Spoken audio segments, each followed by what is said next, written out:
И в этом видео мы попытаемся выяснить, кем же была одна из живых богов, которым поклонялись данмеры в храме трибуналов. Кем была Альмалексия? Итак, начинаем. Согласно мифам, Альмалексия была рождена одной из любовниц Боэтии, и в начале своего пути она была источником сострадания и милосердия, а также защитницей бедных и слабых. Известно, что в начале первой эры, перед нападением нордов на Моровинд, она вышла замуж за Индарила Неревара и вместе с ним создала великий дом Индарил. Она была одной из его самых доверенных советников наряду с Сотасилом и Вивиком. В период первой эры Кимеры и их дальние родственники Двемеры были втянуты в кровопролитную войну, которая длилась по крайней мере 10 лет. А затем в Моровинд вторглись норды. Под угрозой нордов, вопреки советам Альмалексии, Неревар решил объединиться с королем Двемеров, Думаком. Вместе они, Неревар, Альмалексия и Думак, привели меров Моровинда к победе, вышвырнув нордов обратно в Скайрим. И после этой войны Неревару и Думаку удалось сохранить мир между своими народами при помощи различных договоров и пактов, составленных Альмалексией, Вивиком и Сотасилом. Но со временем из-за противоречивых верований двух народов начали возникать разногласия. Двемеры считали, что богов не существует, а кимеры поклонялись Даэдра. Альмалексия и другие советники Неревара начали сомневаться в альянсе и начали оспаривать мирные договоры. Последней каплей стало известие, которое глава дома Дагот, один из новых советников Неревара, принес Индарилу и Альмалексии. Он рассказал, что двемерский архитектор Кагринак нашел сердце Лорхана.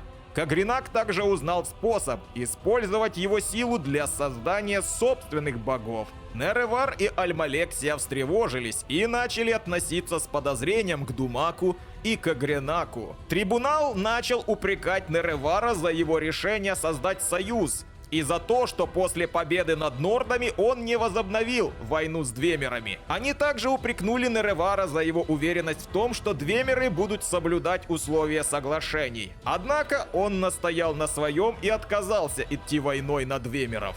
Обеспокоенные Вивик и Сотасил пришли к Альмалексии и убедили ее поговорить с Нереваром от их имени. Когда Альмалексия и Неревар были одни, она напомнила ему о его обязанностях защищать веру и народ кимеров от опасных амбиций Двемеров. Неревар внял ее рассуждениям и после очередной неудачной попытки заставить Думака увидеть истину, объявил Двемерам войну. Альмалексия сопровождала Неревара, пока он вел войска кимеров против Двемеров и их союзников.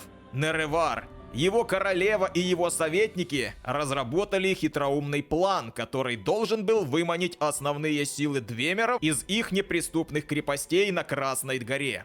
Неревар в сопровождении небольшой компании из самых опытных воинов обнаружил вход в крепость, в то время как основные силы Двемеров сражались с кимерами на равнине у Красной горы. Внутри они вступили в бой с королем Двемеров, Думаком, и убили его. После этого они отправились к помещению, в котором было сердце. Но было уже слишком поздно. Кагринак использовал свои инструменты на сердце Лорхана. И все Двемеры, как внутри, так и снаружи крепости, в одно мгновение исчезли. После поражения Двемеров Неревар отправился посоветоваться с трибуналом. Альмалексия, Вивик и Сотасил посоветовали Неревару сохранить сердце Лорхана и инструменты Кагринака. Они также считали, что Двемеры вернутся и что они должны изучить эти инструменты, дабы иметь представление об их возможностях. Неревар согласился, но при одном условии. Они не будут использовать сердце Лорхана в корыстных целях. Согласившись с Нереваром, трибунал поклялся Азуре, что они не будут использовать сердце Лорхана в нечестивых целях. Желая спрятать сердце и инструменты, все четверо вернулись в зал сердца. По прибытии они столкнулись с Дагот-Уром и небольшой группой его последователей, которые были развращены злой силой сердца. Дагот-Ур отказался отдать сердце, и тогда Нереварину и трибуналу пришлось напасть на него и его последователей. Каким-то образом Неревар был убит в сражении, а трибуналу удалось захватить инструменты. Дагод-Ур и его последователи бежали в недра крепости Двемеров. В конце концов, трибунал начал верить, что Дагод-Ур там и погиб. После долгого изучения сердца Лорхана, Сотасилу удалось найти способ задействовать его, чтобы сделать себя и остальных трибунов богами. Альмалексия в сопровождении Сотасила и Вивика отправились в зал сердца, чтобы исполнить ритуал. Вскоре после завершения ритуала к ним явилась разгневанная Азура. Она осудила их за нарушение клятвы, данной ими Неревару. Сотасил сказал Азуре, что кимеры больше не будут поклоняться Деэдра, так как они уже получили лучших богов. Азура в своем гневе прокляла их и всю расу кимеров. Кожа кимеров стала черной, а их глаза красными. С тех пор кимеры стали известны как Данмеры. Превратив себя в богов, Альмалексия, Сотасил и Вивик вышли из Красной горы, чтобы создать новый мир по своему собственному ведению. Они обеспечили крепкую основу для своего правления среди народа Данмеров с помощью благородства и славы, которые они показали в ходе войны против Двемеров. После того, как трибунал убедил Данмеров, что их новые тела не являются проклятием, а скорее чем-то, что отличало их от остальной части менее цивилизованных меров, Данмеры начали с благодарностью поклоняться им как богам.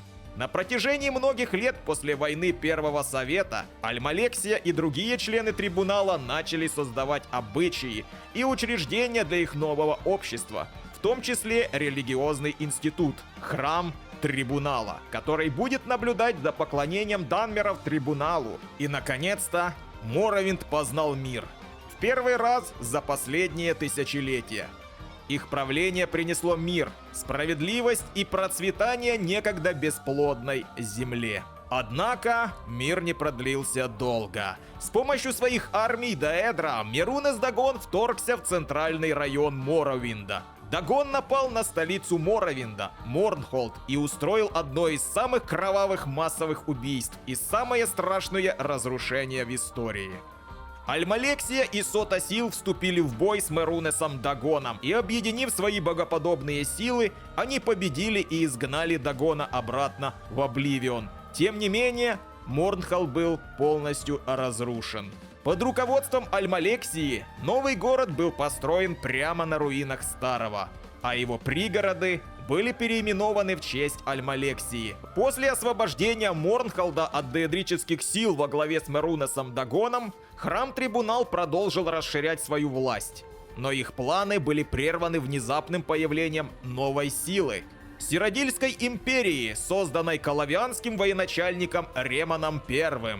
Перед началом войны с новым врагом Альмалексия укрепила отношения с Вивиком, став его любовницей. Сам Вивик стал генералом и командующим Данмерской армией Моровинда. С помощью Альмалексии Вивик разработал новую стратегию и тактику. С помощью этих новых стратегий в сочетании с хитрыми умами трибунала армии империи Ремана были уничтожены еще в самом начале конфликта. Тем не менее, блестящая тактика наследнего принца империи и его генерала в конце концов вынудили трибунал и Моровинд капитулировать. Участие Альмалексии в той войне было по большей части негласным, что позволило проигравшим Данмерам сохранить свои обычаи и культуру, заключив договор между Моровиндом и империей. Эта сделка усилила ее авторитет среди данмерского народа, принеся ей уважение. Теперь Моровинд стал частью Сиродильской империи Ремана. По происшествию нескольких веков Моровинду удалось восстановиться. Однако, в это же время Дагод-Ур и другие члены дома Дагод покоились в глубинах Красной горы, восстанавливая свои силы для последующего противостояния с трибуналом. Наконец, полностью восстановившись, Дагод-Ур и его пепельные вампиры вошли в зал сердца. А тем временем Альмалексия в сопровождении Вивика и Сотасила прибыла к Красной горе для ежегодного омовения в силе сердца Лорхана. Они и не подозревали, что Дагод-Ур и его последователи устроили им засаду. Напав на них, Дагод-Ур помешал им восстановить свои богоподобные силы. Позже Альмалексия возглавила несколько кампаний Храма Трибунала в нападении на Красную Гору. Трибунал всячески пытался получить доступ к Залу Сердца, однако их атаки неоднократно отбивались. После потери связи с сердцем Лархана, Альмалексия становилась менее милосердной и более жестокой.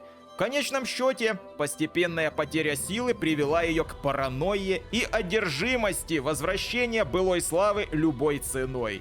Со временем она стала безумной до такой степени, что была готова пожертвовать жизнями своих друзей из Трибунала. Однако, постоянные эмоциональные срывы мешали ей адекватно мыслить и грамотно оценивать ситуацию. И как следствие, ее планы не имели никакого успеха. А сама Альмалексия была убита Нереварином. После ее смерти поклонение Альмалексии прекратилось, поскольку жрецы-отступники взяли под свой контроль храм Трибунала и начали пропагандировать свою доктрину, согласно которой нужно поклоняться Баэтии, а не Альмалексии. Вместо этого Альмалексия была причислена к лику святых, так же как Неревар, Фелмс или Джиуб. Существуют доказательства, что не все верующие приняли доктрину, и некоторые данмеры все еще тайно поклоняются Альмалексии. И на этом у меня все.